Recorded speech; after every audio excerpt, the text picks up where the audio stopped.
Welcome to our continuing series, Fine Poetry.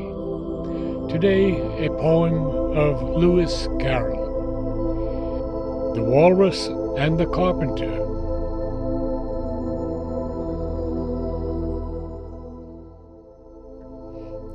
The sun was shining on the sea, shining with all his might.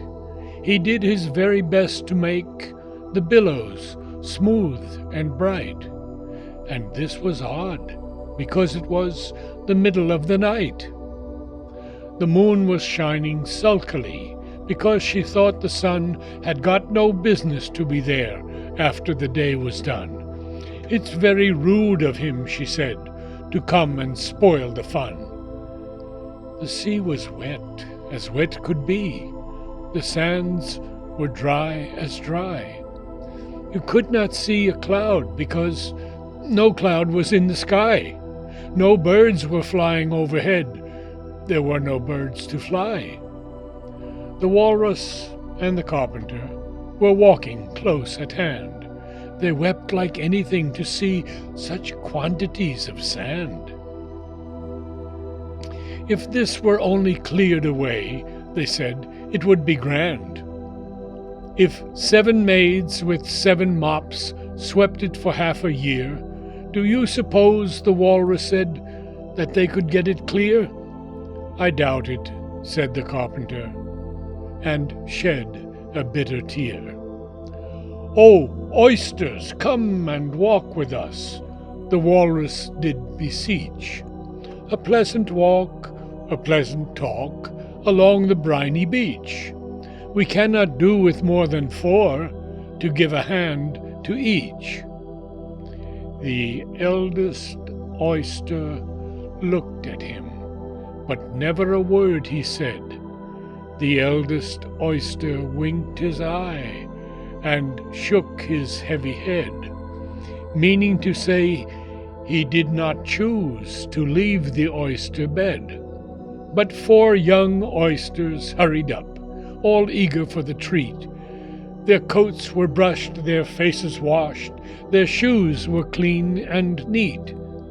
And this was odd, because, they hadn't any feet. 4 other oysters followed them, and yet another 4, and thick and fast they came at last, and more, and more, and more, all hopping through the frothy waves and scrambling to the shore. The walrus and the carpenter walked on a mile or so, and then they rested on a rock, conveniently low, and all the little oysters stood and waited in a row.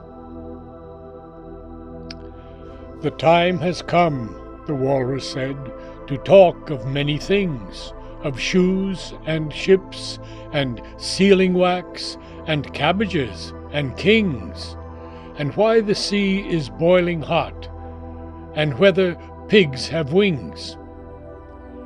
"But wait a bit," the oysters cried, "before we have our chat, for some of us are out of breath, and all of us are fat."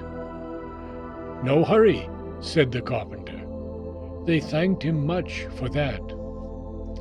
"A loaf of bread," the walrus said, "is what we chiefly need.